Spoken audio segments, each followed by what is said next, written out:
Okay, so I think we'll go ahead and get started. I really have quite a lot of content since I tried to include a lot of detail in this walkthrough about our projects. So I think we will take the whole time. So I believe we've blocked off an hour, and I really don't know how much time we'll have for questions. So at the very least, I have to ask for questions to be towards the end after we've gone through all the slides. And then if we don't have time for questions, then I have some contact details at the end where we can discuss more, and maybe even the conference has some platform for discussing um, on some forum or something like that. So I think we should just go get started. So my name is Chris, and I lead the engineering team at Bespoke. I'll talk a little bit about what we do later, but basically I want to talk about how we internally take projects in and out of the R&D phase of development and actually get it used in production. So more specifically, what I'm going to be talking about today is 3 detailed examples of some different projects that we've done that use machine learning and actually transition those from some kind of research phase to using them in production. And I tried to pick projects that are quite different from each other so that there's more diversity in the types of lessons we learned there. And what it is not in this presentation is information about why we chose BERT or GPT-2 or how we tuned hyperparameters or things like that. So I'm kind of assuming when you have your R&D team or your machine learning engineers and they're awesome, and this is everything outside of that to make sure that those projects are successful in an industrial setting. So who this is really appropriate for, I think that this presentation is for engineers or researchers who really are interested in how you apply machine learning, as well as managers who are working with machine learning teams, either people managers, technical managers, or product managers. So before we get started, there's a couple things I just need to explain about what's going on, since otherwise the examples will make no sense. So first, a little bit about what our company does. We make a chatbot. Specifically, it's called Bbot, wearing the shirt. I don't know if you can see it right now, but we make a chatbot that is customized for the tourism, emergency and disaster, and more recently, COVID-19 industries. And so, for example, some of our clients are the airport here in Tokyo, Tampa International Airport, hotels, train stations. And basically what we do is we create a customized version of the chatbot, deploy it at those locations, and then people that are visiting those locations, such as airport passengers or hotel guests, can use that bot for free to ask questions just as if there were like an info desk at that location. So we try to support whatever range of questions those might be.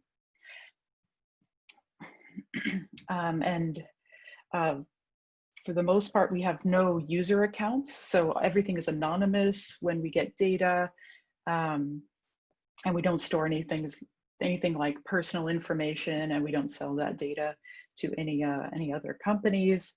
And for the natural language understanding, we do use machine learning. So when a user types a new sentence to us, we use machine learning to understand, okay, what do they want? Our tech team is based in Tokyo, including myself, and we are divided up into a couple sub-teams. We are a startup, so we're still relatively small, but we do have clear teams divided in these ways. So the first team is the application development team. So those are front-end engineers, back-end engineers, just all-around software engineers that maintain the UI of our application, the administrator portals of our application, databases, really all of the stuff that goes into software engineering. Then we also have the R&D team, which is primarily people from research backgrounds with doctorates, and they work a lot on our NLP problems that we have while developing this chatbot. And then sort of in between is a team that we call data and infra, which is sort of like a DevOps team that deals a lot with deployment architecture as well as metrics infrastructure. So for things like business intelligence cases, trying to understand what our users are doing, and assisting product with understanding user behavior. And those people are in the data infra team. Our product managers also tend to be quite technical, so we also consider them inside of the tech team. In total, in our company, this is less than 30 people right now, just again for context. So roughly what our application does, we want to look at the flow of a request as it comes through our application, since it's somewhat relevant to the machine learning examples I'll give later. Basically what happens is we get a perfectly formed user query come in about what the user might want. We run that through some kind of inference model, which does the natural language understanding and basically just tries to identify what question is this user asking. Once we know the question, we basically just go find the answer somewhere. And that could be as simple as just checking a database and retrieving a hard-coded answer. It could also be calling an API that gives us the answer to that question, or enriching this information somehow, maybe compositing an answer from different sources. But for the most part, it's not machine learning, at least on the answer side. So because this type of chatbot basically uses machine learning to identify the question, and then it just retrieves the answer from somewhere. This is known as a retrieval-based chatbot. It's a very common type of chatbot that you see, and it works very well, I think, for our use cases. And then roughly how the division of responsibility goes is the top half here would be maintained by our R&D team, and the second half here on the bottom would be owned by the application development team. So the R&D team, in our case at least, does maintain its own repositories that host the web services that use machine learning, and it is code that goes to production that they're responsible for maintaining. And then to implement a full feature, we often need input from both of these sides. So R&D teamwork that kind of gets handed back and forth to the app dev team. Now to look just a little bit more about what the machine learning does here, for an NLP problem like this, basically we have our question types. Where is my hotel? When is checkout time, for example? And for each of those, we need to define some sample data. So this is a very, again, common way to create a query classifier that is the text classifier, basically, that we're going for here. So we define some example phrases. This label up here, so label and class would be the machine learning words we use. In the chatbot world, we very often use the word intent. So you'll hear me say this a lot in the rest of the presentation. This is the user's intent. The intent of the user is to find out where their hotel is. So we often use this word to signal the question type in chatbots. And then the model that we're using, because it is a classification problem, ultimately is a classifier of some sort. In our bot, we have thousands and thousands of intents. So there's lots of things that users can ask us, and it is absolutely what you would call a many class classification problem. All right, next piece of context is that we deploy most things into AWS. So almost all of our infrastructure is managed in AWS. Our servers live in EC2, which is the on-demand server service from AWS. We have basically two stages. One is the testing stage, and then we have a production stage with slightly higher reliability. And on each of those servers, we deploy microservices via Docker. So we basically have one Docker container per service. And this works pretty well for us. And then we have databases that are also hosted in AWS, and the servers simply connect to those to get data or store data. We use Amazon S3 for storage of anything large, for example, model files. If we train a model, then we'll save it to S3, or if we need to download a model to run inference or prediction, then we'll get that from S3 and so forth. So I've just kind of put it in the corner. It's kind of used all over the place. But that's our basic server architecture, I think, for the application in a simplified way. Then metrics are also really, really important to us. So multiple times a day, we're also feeding metrics from the chat logs into our BI tool, our business intelligence tool. Specifically, we use Amazon QuickSight, which is a BI tool provided by AWS. And it works well for us, at least. And there, for example, we can get information that will help us with the coming up with new product features or just understanding what the users are doing. Then for ad hoc workloads, especially by the R&D team, we use the service AWS Batch quite often. So we can basically just run arbitrary scripts. We can train bigger models for prototyping purposes, things like that. Though at least at the moment, we don't use anything like that in production. All other kind of training for production models just happens directly on the EC2 hosts. And then for developer setup, it's pretty similar to what this UAT, this testing stage looks like. So each developer, including machine learning engineer, will have Docker running locally with each microservice, and they'll have a local instance of the database with the data. And in that way, we can very closely mimic what our production setup is pretty easily. Okay, so that's enough for background, I think, to understand the gist of the next examples. For each example, we follow roughly the same approach. So this approach is actually how we go through an R&D project end to end. And it's also how I will share each of these examples. So this approach, very high level, is we start even before research happens. Usually with the product manager or with the rest of the team, we try to identify possible areas where we could apply machine learning. This comes from a bunch of different places. I won't get into that, but for example, brainstorming.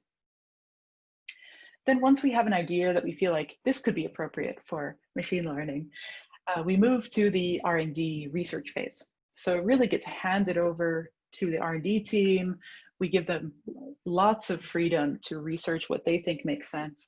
And here I've written AKA prototype, because from a pragmatic end-to-end perspective, I think basically what they're doing is creating a prototype.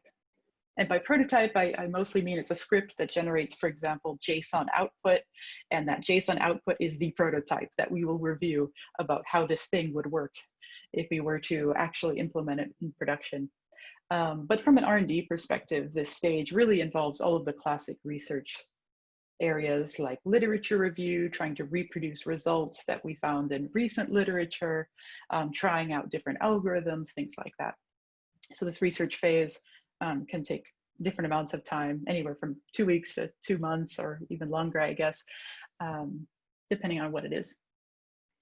Then once we have an idea of what the output could look like, even though it's not perfect, we try to meet with more people in the team, software engineers, product, and have a meeting about, okay, do we feel like it's ready to move out of the research phase and hand over some work to actually test with real users? And if we say yes, then we actually test with real users. So we try to build the most minimal viable version of what we did in R&D to just test it with real users. It doesn't have to be completely risk-free. It doesn't have to use the latest data, just something that allows us to test with some users. But it definitely does involve work to get to that stage. And then once we've tested with real users and we feel like, okay, this is still going pretty well, then we actually do rollout. So this is often implementing stuff that was missed or that we intentionally left out from the testing with real users. We make improvements to the code base during this time. For example, improving performance or just maintainability of the code. However, it might still be something minimal. We often try to avoid big bang deployments or implementing all the features at once. So it still might be minimal, but it at least feels complete. And then finally, after each project, especially because R&D projects from end to end, including production, take quite a long time, I think it's really important that we sit down and reflect on what went well, what should we do differently in future projects. Okay, so for the first case study that I want to walk through, I'm actually going to take a step back to something a little bit meta, I guess, but I think we learned a lot from this, and that is from our initial move to machine learning. So I'm going to go over how we carried that process out. Some of the lessons learned that we had as a company, I think, when we were doing this a couple years ago, is the importance of identifying success metrics early, how you really need to allow and be comfortable with the idea that infrastructure will take time, and that as you increase the complexity of your models, it also becomes harder to update data, and that might have consequences on your company organization and processes. And this is something that we didn't really anticipate in the very beginning of this project. Right. So taking a step back, historically, we had a chatbot back in the day, and it basically just used regular expressions and substring matching. So for example, if the query included the word Disneyland, then we think it's the Disneyland location intent. And it was very straightforward. But we had a member in the team with a scientific background who was very interested in taking this farther. And really, it was kind of the assumption of the company all along that we'd be going this direction. So we bootstrapped, I think, very well with the substring matching approach. We got big clients already at that time that let us support the growth that we would need to move to a more hardcore AI platform. So it just felt like the right time for us to try out machine learning, basically. So moved to the prototype phase. We didn't have an R&D team at that point. It was really just this engineer. But basically the first step in this was we need to have some kind of test sets to understand how well we are doing with whatever we're going to try. And so what we did was we bootstrapped some test sets by exporting past chat log data. And again, by this time, we already had something like 20,000 users a day. We really got very far with just using pretty simple regular expression pattern matching. But so what that meant was that we had ample data to create test sets from. So we exported some data, hand annotated that with expected intents, and use those as the basis for our first evaluation test sets. And then we wanted to compare a couple different approaches that we could go with. So for example, should we develop all the machine learning in-house, or should we leverage existing dialogue platforms that are available, for example, from Google or from Amazon or IBM Watson, things like that. So we prototyped a couple of these. Specifically, what we did at this time was for the in-house approach, we just took a really basic probabilistic classifier. And then for the commercial approach, we benchmarked against Google Dialogflow. And when we did that and compared it with our evaluation test sets using the same training data, we actually found pretty similar accuracies. Of course, we could optimize each one, but this was really just an investigation of, is it at all viable for us to go in these directions? And we found in less than a month that the answer was yes, this looks viable. Since we already got okay accuracies from any of these approaches. So at that point, we basically moved on to what we would now call the go, no-go meeting.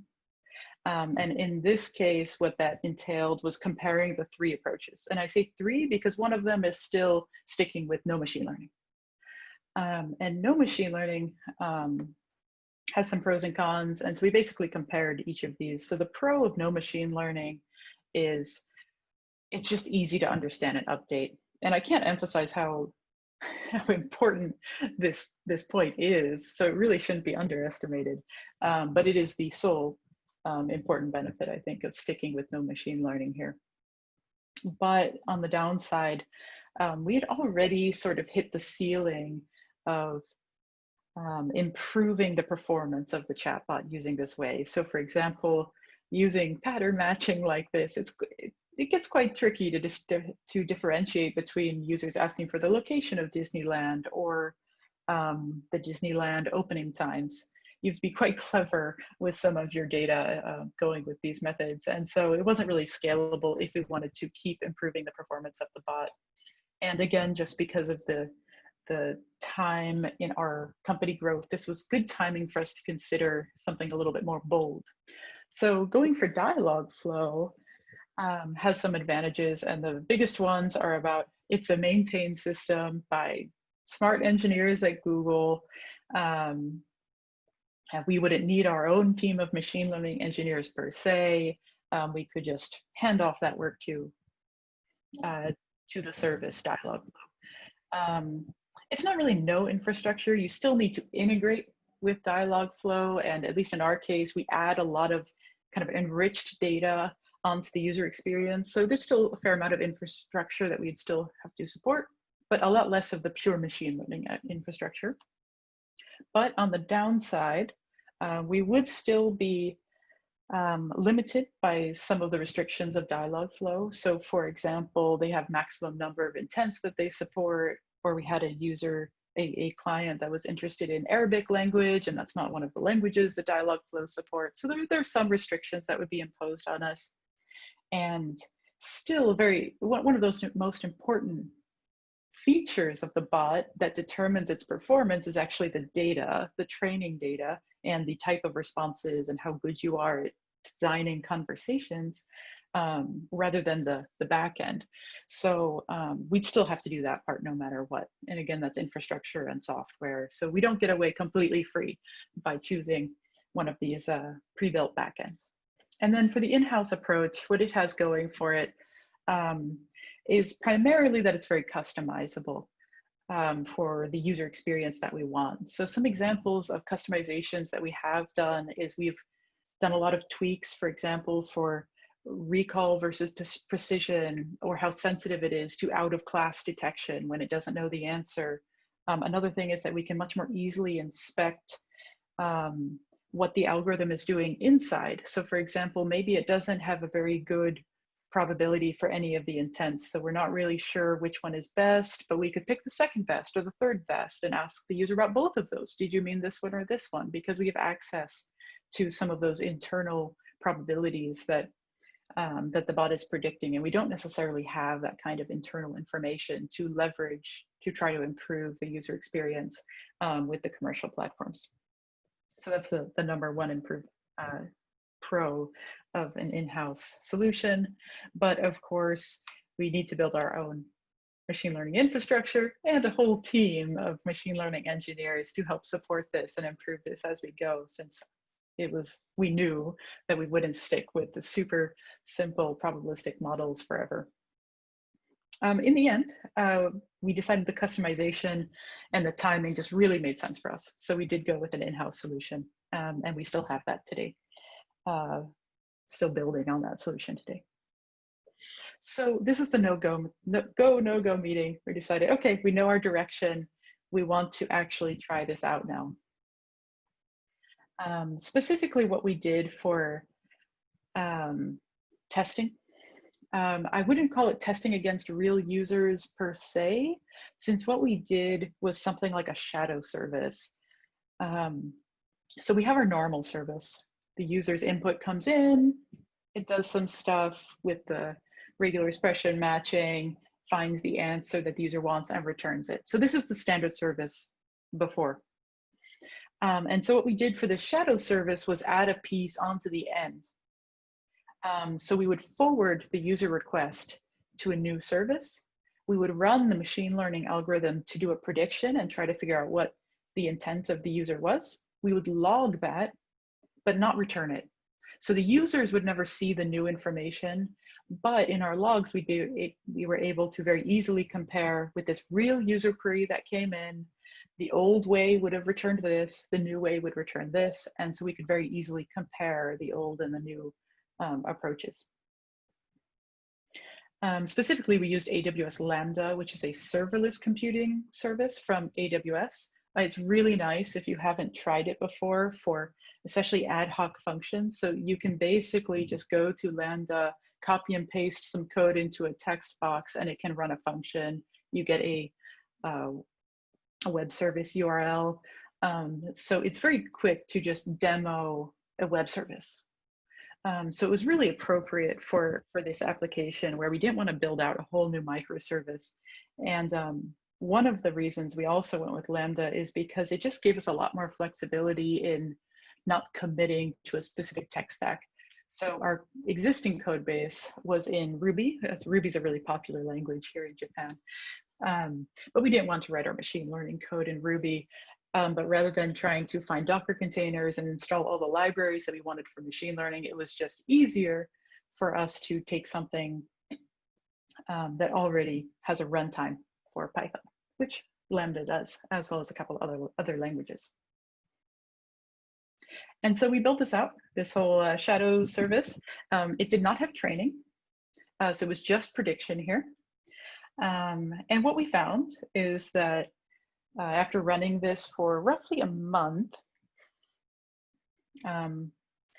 is that we did have to make significant updates to the training data. The old training data that was based on substring matching, so it would have just, for example, keywords or something like that in it, was not always appropriate for this probabilistic classifier. So we did need to make updates, but as we did that, it pretty quickly improved, and overall, we felt like the approach was promising. It was not worse, and that was kind of our goal for the very first version. And so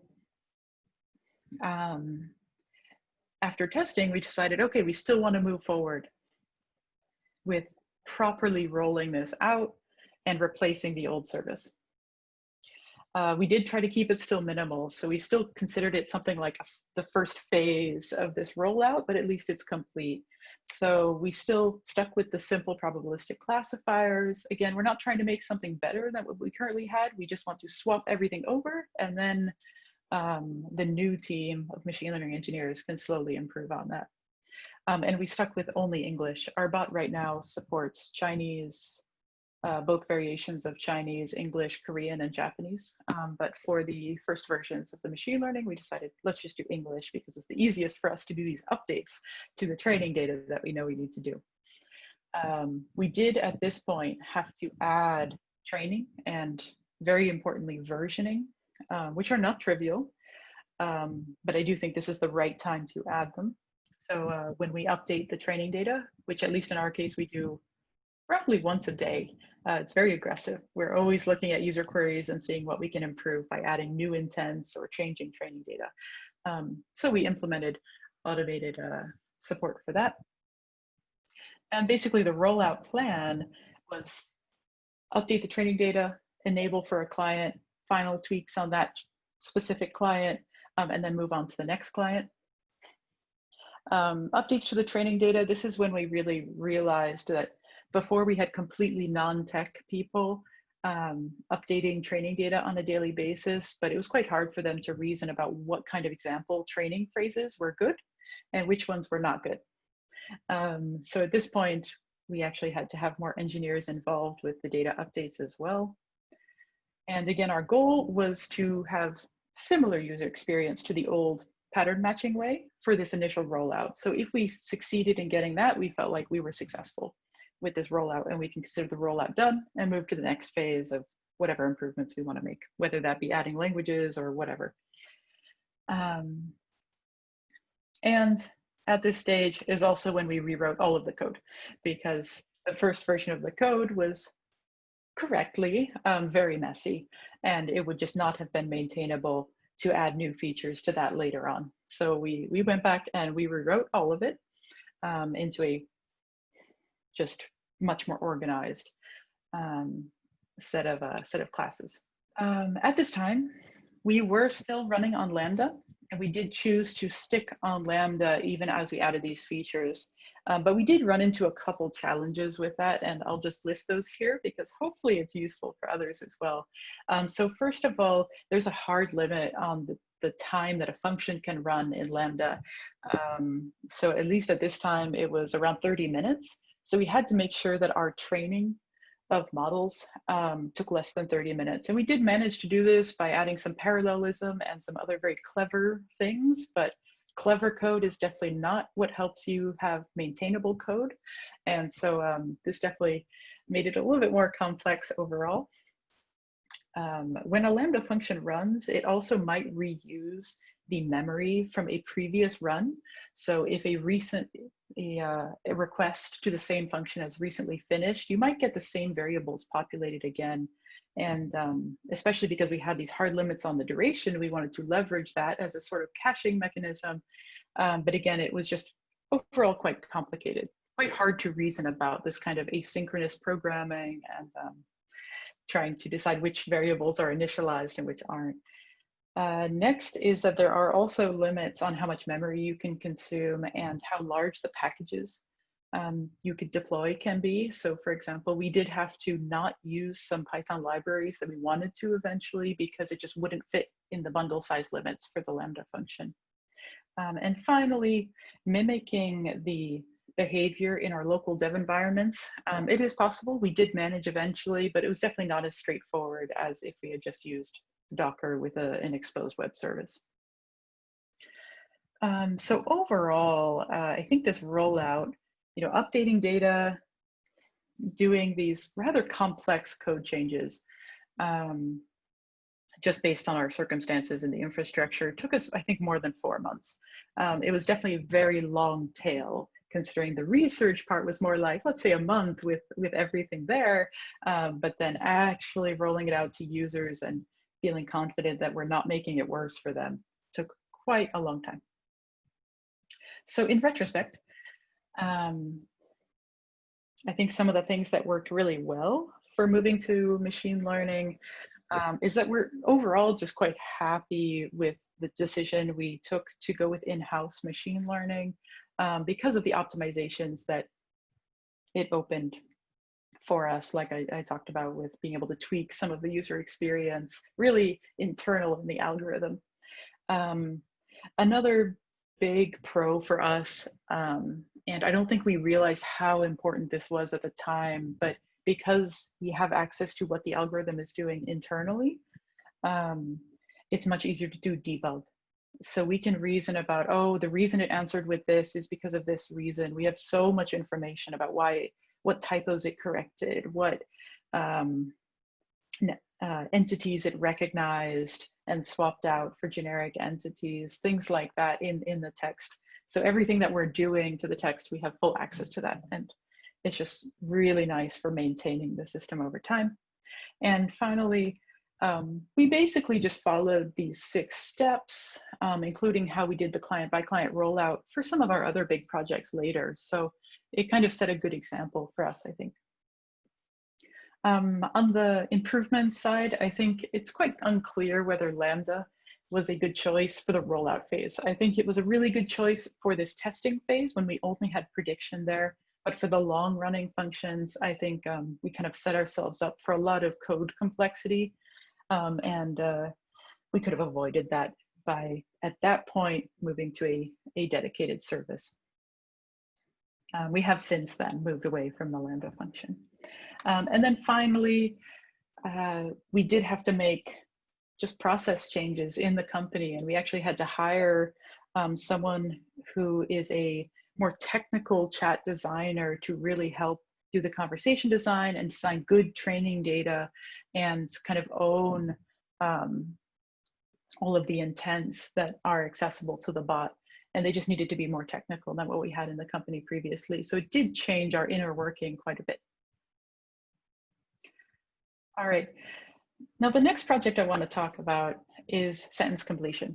So instead of operating on our prediction, our typical inference model for the natural language understanding, this is actually an additional feature that we added to the UI of the bot that uses machine learning in the background. Some of the lessons learned are the same, but some new ones that we had from this are how important it is to review with the product team often, and that you will definitely be happy if you focus on use cases that have room for error when you're thinking about machine learning use cases. So what this project is about is we basically had a brainstorming one day with a bunch of team members about how to reduce the cases where the bot says it doesn't know the answer. And one of the things that we came up with was sentence completion. And so what sentence completion is as you're typing, it gives you suggestions for what you can add, what you can ask.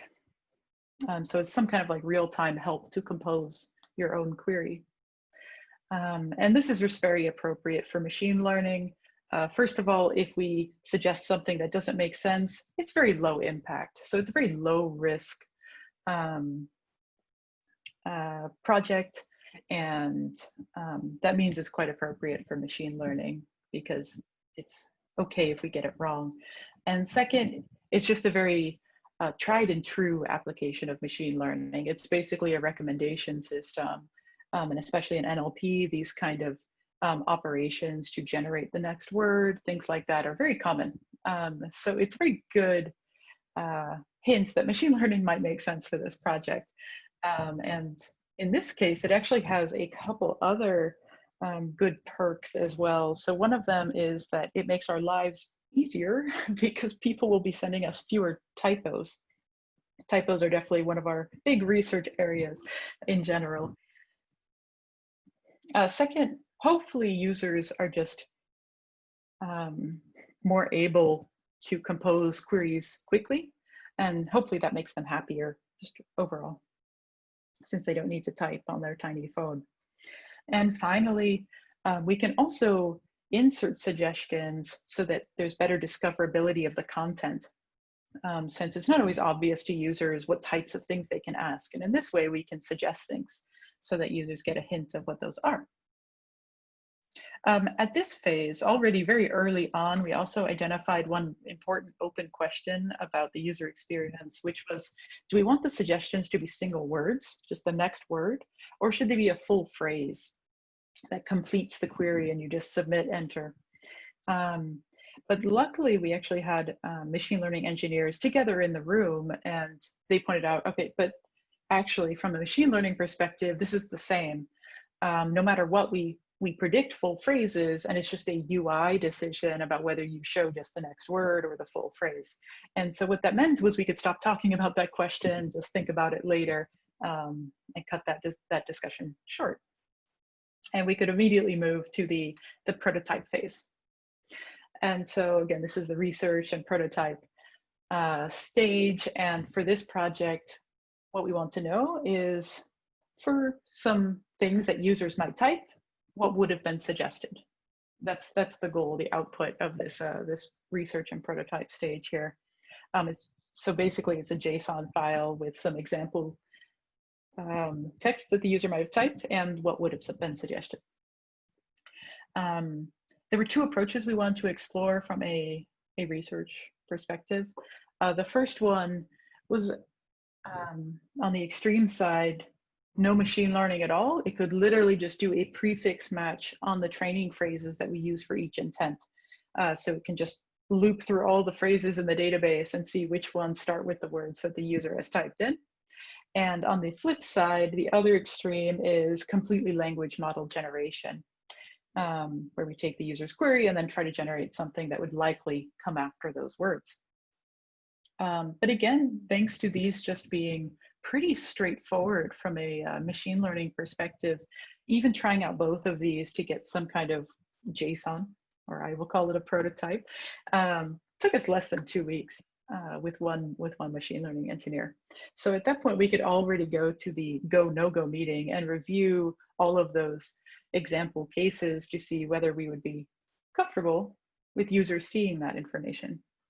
So we're reviewing the JSON together with product and some other engineers. And overall, actually all the suggestions were quite decent right off the bat. We didn't have to do a lot of iterations here. What we did notice is that sometimes the suggestions were similar. And so we want to maximize the diversity of the suggestions and not just suggest 3 times variations of the same thing. And another thing that we also noticed is that sometimes the suggestions were quite obscure. So I mentioned that we have thousands of intents. And of course, some of them are more popular than others, and some of them are really very rare. And if the prefix search or something like that happens to match one of the rare ones, it can be quite a strange experience from a user perspective to see this kind of random suggestion. And so we decided it might be a good idea to consider how frequent those intents are asked in real life. So we went back to our BI tool and got the frequency of intents, and we could incorporate that into the algorithm. And then comparing the two approaches. So for the prefix-based search, it does have especially one important advantage, which is that we're very confident that whatever we're suggesting is very much in our domain. It is literally from an intent we support. But on the downside, sometimes the wording that we were giving in suggestions when we saw looking at this JSON were sometimes just really specific. So it might make sense as training data, but it's not necessarily the most beautiful or user or appropriate data to regurgitate back to users. Whereas with the language model, you just get really kind of high quality, normal sounding sentences. They use an appropriate level of specificity, etc. But on the downside, we don't always know if we actually will be able to answer the question if the user selects that, because it was generated by a language model. So I can actually give you an example of what this actually looked like. So these are real examples. So for example, on the top here, if the user had typed in, "do I need to?" at least in one of the iterations where we were comparing the prefix approach with the language model approach, you can see it suggests different types of sentences. And especially in the one on the bottom, I think you can see some of the things I just mentioned. So with "how do I get," some of the prefix matches are really quite specific, like "how do I get to Kitano Tenmugu Shrine from the hotel?" Whereas in the language model, you get "how do I get to the countryside?" So it just feels a little bit more natural because it's not so specific. But again, it has the pros and cons I mentioned on the previous slide. But just from looking at this data qualitatively, I don't think there was a clear winner. And in the end, we did a combination of a couple different approaches like this. All right. And so then we went to we want to actually try this out on real users. Specifically, we did some A/B tests, but I'll just describe a little bit about what we had to do to get there. So we had to do implementation on two ends. One was on the UI and one was improvements on the back end. So let me start with the UI. We did these in parallel with the UI work and the back end. By back end, I mean the algorithm work. So it's the production code that R&D is working on. But on the UI side is the app dev team. And we just built a super simple hard-coded fake backend that returned fake suggestions and then prototyped the UI experience with that. For example, we could answer some of the open questions that we identified earlier, as well as just really refine the user experience quite a bit without any real data. And we also, at this point, already identified what success metrics we would need in order to measure whether it's a good user experience or not. I removed one of them since it's a, oh, I do have it here, never mind.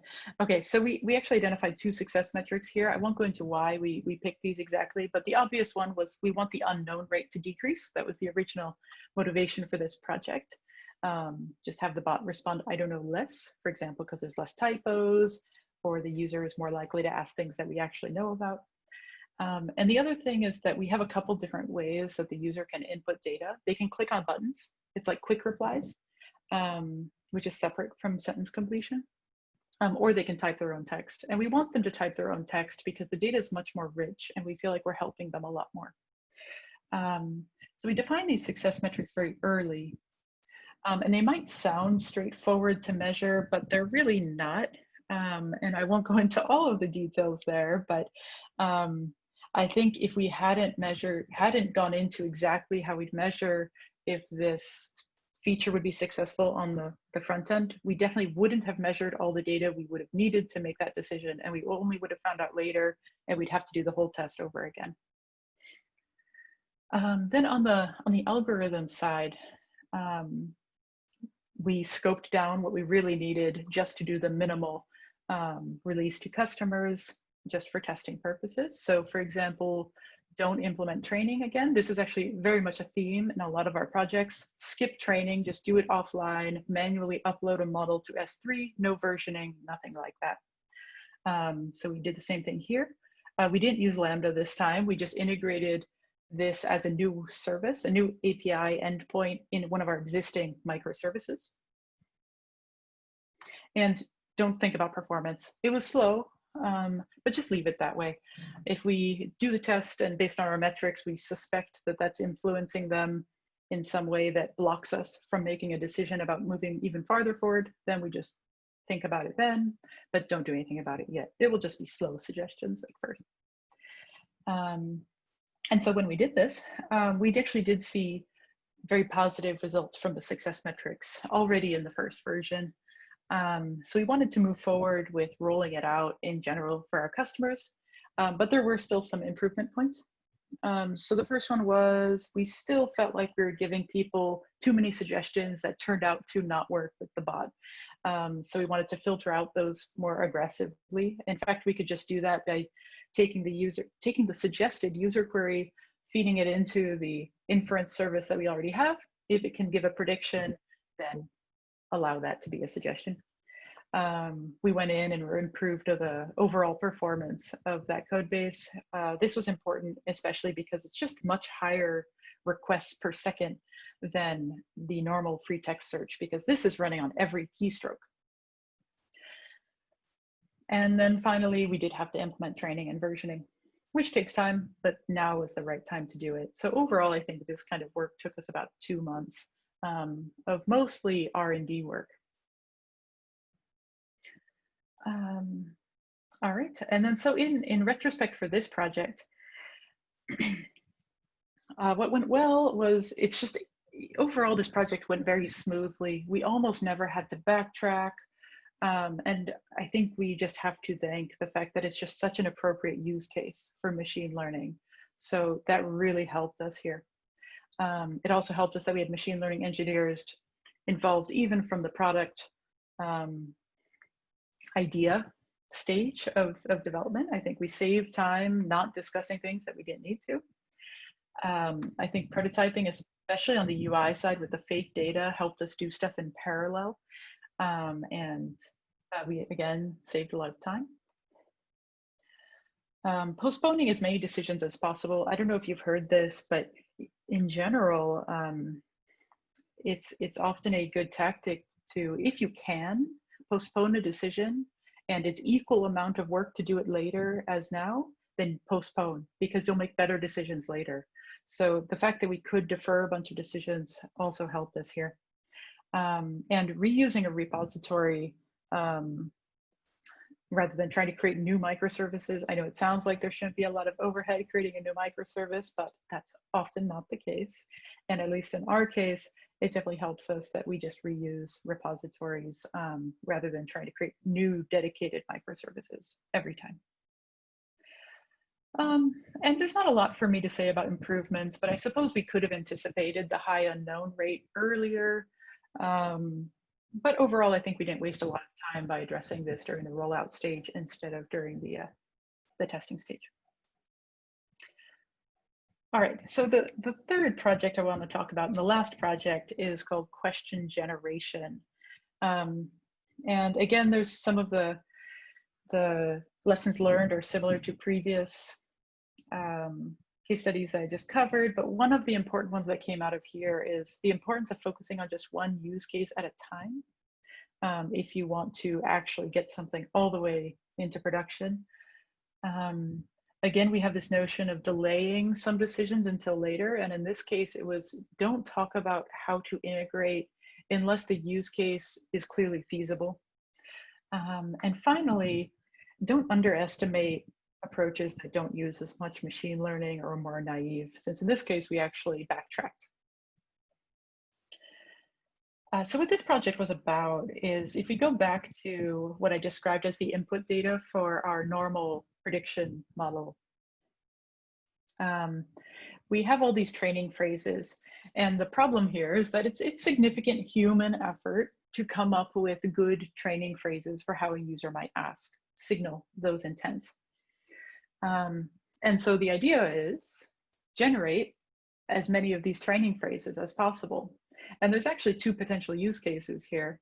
The first one is to sort of just as a drop in to our current process. So instead of humans creating these phrases and uploading them, we generate those phrases and upload them based on, for example, a small amount of input. The second use case is maybe we can have humans come up with just a couple phrases, but then we augment the data at training time. So we basically multiply the training phrases at training time. And this was an appropriate project for machine learning. First of all, because it's not directly user facing, there's plenty of opportunities to go in and groom stuff that just doesn't look good of the generated data. And the second one is that data augmentation is just a pretty normal task in machine learning. So again, hopefully we can leverage some of the knowledge that's already been acquired in the community. So we moved on to the prototyping stage. And the approach we chose in the R&D team is, given the answers that we want the bot to be able to respond with, generate the questions. So it's very similar to the concept of the game Jeopardy. And we want to do this using a language model. So given the answer, generate what questions they could be. So for example, maybe the answer is the supermarket is located at Shibuya 109. So what the model should do is take that as input and generate questions that that make sense to result in that answer. For example, where is the supermarket? So it sounds good in theory. And then we wanted to assess using human evaluation. So basically we generate, for a bunch of answers, we generate lots of training data and then have humans go and annotate whether each of those example questions, each of those questions is an appropriate thing to add as training data or not appropriate. But when we did that, we generated all these examples using this language model. We actually found that the majority were not appropriate. So let me show you what some of this data looked like. So here we have the labels. These are intents. And what we wanted to be generated is maybe something like, is there a supermarket here? Where can I do takeaway food? But the generated questions were pretty crazy sometimes, well, pretty often, actually. So I've highlighted a couple here. For the supermarket, we have one need to buy grocery. And then under the restaurant's intent, we have, I would like to eat some food for thought. And I can see how a language model comes up with these, but they're not really good training data if we're really trying to train a classifier. And so, yes, we did make a couple improvements to the language model we were using here, but really, we went back and we looked at what the input data was for these. And so the input data, again, is the answers. And when we go back and look at the answers that were used to generate this information, it was things like this. So the first one is, there are 2 Bila stores. Apparently Bila is a brand of supermarket. In the restaurant's case, the answer, which might be good from a conversation design standpoint, is actually asking the user a question back. So it's not really an answer. And then the last 2 are just really specific. There's a lot of noise in there. So even if a human looks at those answers, it would be difficult for them to come up with what the questions should be. And we saw this in a lot of the answers for some of the cases we were trying to look at. And so what we realized, we kind of got together, did something like this go, no go meeting, is that it's not high enough quality yet. And the reason is because the model inputs are not high quality enough. And so of course, the output won't be high quality enough. What we also noticed at this point is that the evaluation mechanism we were using will not be robust. So specifically, even if human annotators said all of the questions generated, the training data was appropriate, we still might be missing really important other ways to ask those questions, and that could be missing and still give us a really good score. So it's just not complete. The coverage is not high enough. So at this point, we went back to the prototype phase. Let's try something else. So in our second prototype, we really tried a very different approach. So first of all, the plan is that take 1 or more example questions and then generate more questions.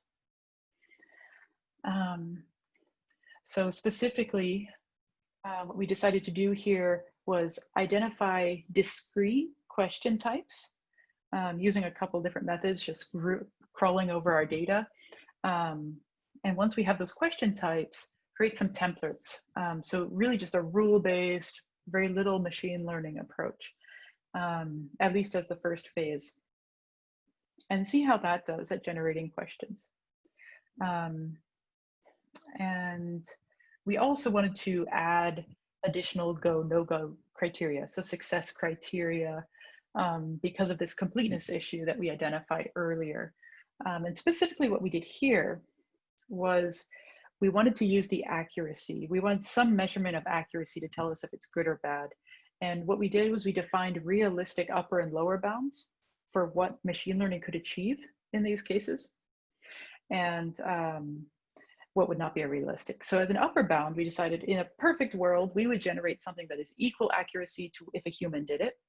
So that's what we used as the upper bound for target accuracy. And as the lower bound, we said, well, what if the machine learning does nothing and the only training data is that single example question? So if we get that accuracy, yeah, we're not doing a very good job. So we picked a target accuracy within that range as the criteria for whether we would move forward. And by taking this approach, this rule-based approach, we actually saw pretty good results. So here's one example question using the rule-based approach. So what the example phrase is way to ATMs. So it's something about directions. And here we see cheapest way to ATMs. Like not everything is completely logical, but best way to most ATMs. It's still actually pretty good training data for this case. And I think one of the reasons this worked well for us is because we were able to identify these distinct question types. And so then we could go back to the go, no-go meeting, and we saw that we actually nearly achieved our target accuracies. The human evaluation was also decent. However, during research and development, we did change the inputs a little bit from the initial single example phrase to start using multiple. So it kind of drifted more towards the second use case I was talking about, where we have multiple example input phrases, and then we try to augment that data rather than the cold start, onboarding, generate with just a single phrase use case. But we did decide at this point we were comfortable trying it out on some real customers. Like it might actually looked like it could actually be useful to us. So we moved on to the next phase, which I had said before was test and then roll out. But here we actually didn't really do something like that. It was more like we did a very long tail qualitative evaluation. So we had a script that could be run by the machine learning engineer. When a new client comes in and needs new training data, try it out, record notes and make updates. Very slow turnaround time. And overall, we found it does save us some time in onboarding already, but we do need significant human grooming. And so what we've decided for now is just to keep it this way. It's still just a script. We use it incrementally, but it's not necessarily worth the effort yet of integrating into a proper tool. And we feel like this is the right decision for this for now, so it kind of goes on the back burner for those fancier integrations. So in summary for this project, on the plus sides, it was useful. It is useful to us. So we did use it, even though it was a fair amount of effort, I think, with the iterations, and it's not clear whether we want to move forward with more, but already what we've done is pretty good. And the rule-based approach really just, it bootstrapped a lot for us, and we got farther with that than a language model approach. I'm glad we delayed any kind of integration discussions because we still haven't done those pieces. And finally, we've been able to reuse some of that idea of using accuracy bounds on success criteria for future projects. So I think we've just found that is working well for us for trying to identify targets for R&D, since without an idea of when it's considered good enough, it's very hard to develop. On the improvement side though, I think we jumped too early to human evaluations.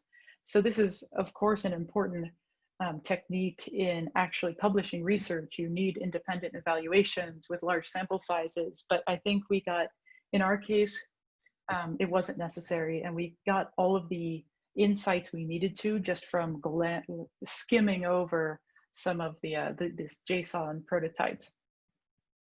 So I think we could have gone a little bit faster there. And next is, I think if we had spent more time inspecting the data beforehand, we would have noticed the issue with the low quality input data.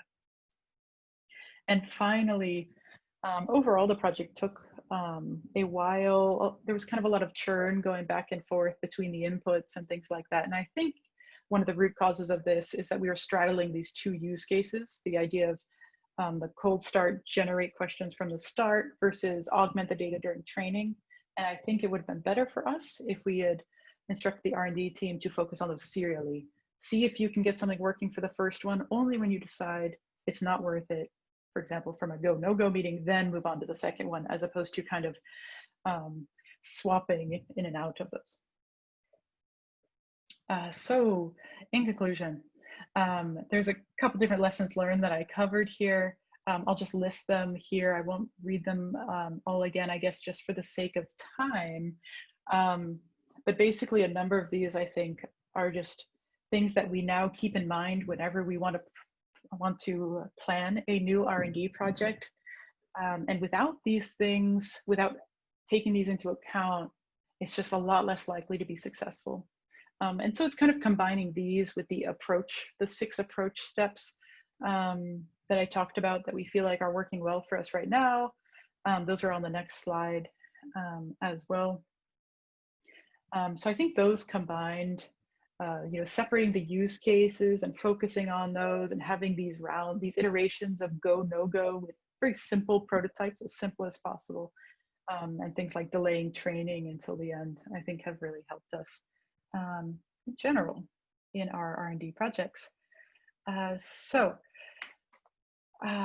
That's all I have for today.